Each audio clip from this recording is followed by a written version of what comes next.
Thank you.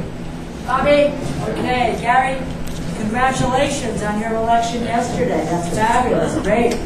You're for the second call. I'm calling everybody today as I'm in the car. Gary. And my friend over there has, boy, that T-shirt is from that's a vintage. I mean, that's a long time ago. So thank you. How are you? Yeah, good to see you. Very, very good to see you.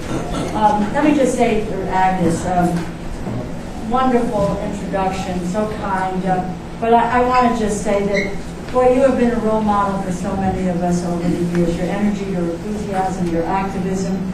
You have spent a lifetime truly dedicated to people and to making our community a better place. Yeah. And it's been wonderful to have the opportunity to work with you over the years. So many, many thanks. Thank you. And I want to say thank you to Joelle, to Mary, I've got Celestino over here and Cal over here. I'm delighted to have been invited today. And the People's Center, look at this crowd of folks here on this afternoon. Lois, I see you there. I see you. My God, great. The People's Center, the Connecticut Alliance for Retired Americans, who are sponsoring the 75th birthday party of Social Security.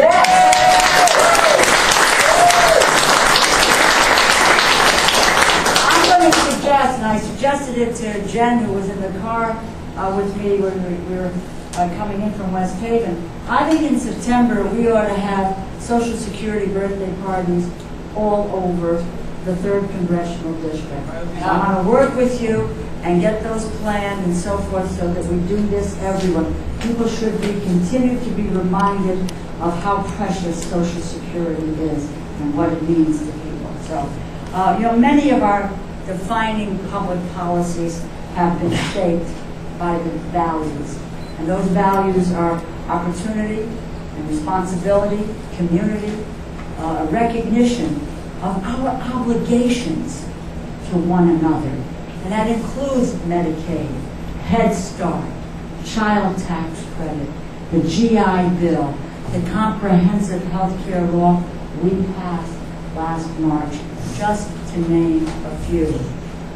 But the ultimate legislative expression of our nation's shared value is Social Security.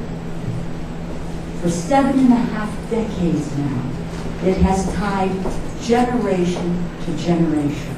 It's ensured that our seniors have a secure retirement after a lifetime of work. And it's very personal. My mother is 96 years old. My mother worked all of her life. She paid into Social Security. Now it's her time to be retired. It's my time now to work and to pay into Social Security. And it is what I do that ties me and my mother together.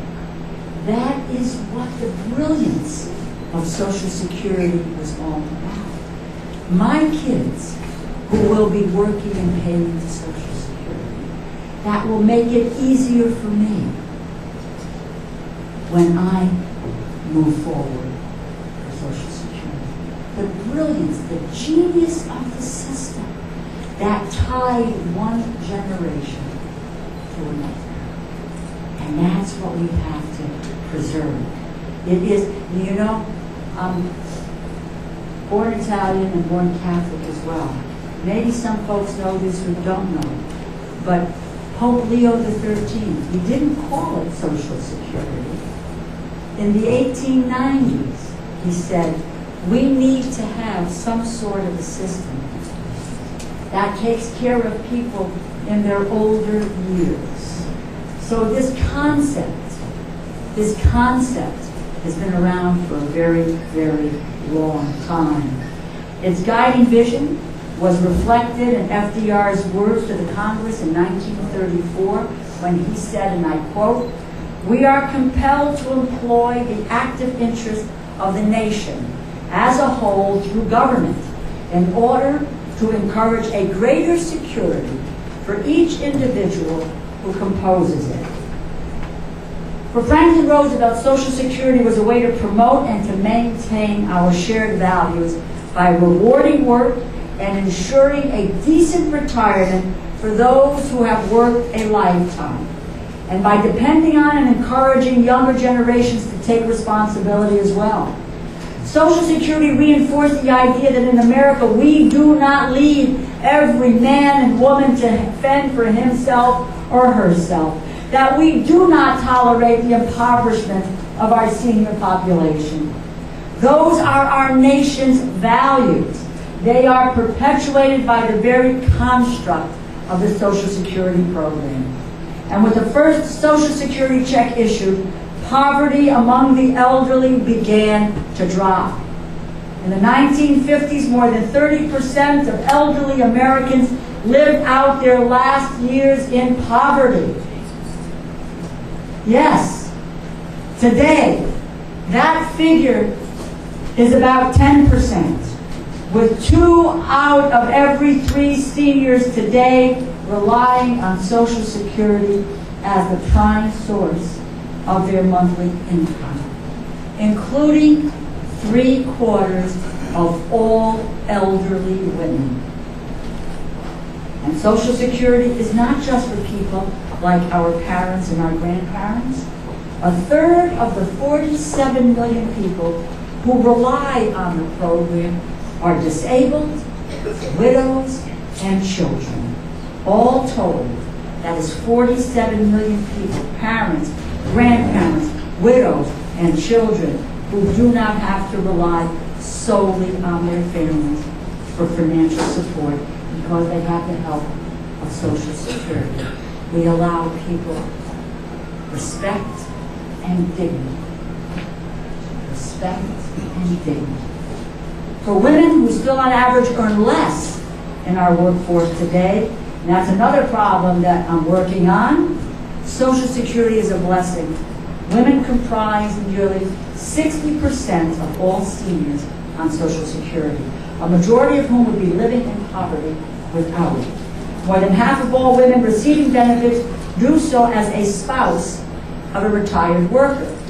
But for 4 in 10 women living on their own, the program accounts for 90% of their retirement income.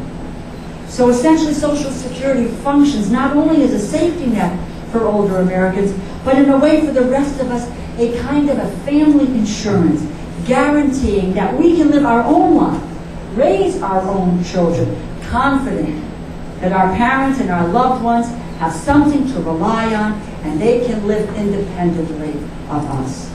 It is without a doubt the most successful, efficient, middle-class retirement program that we have.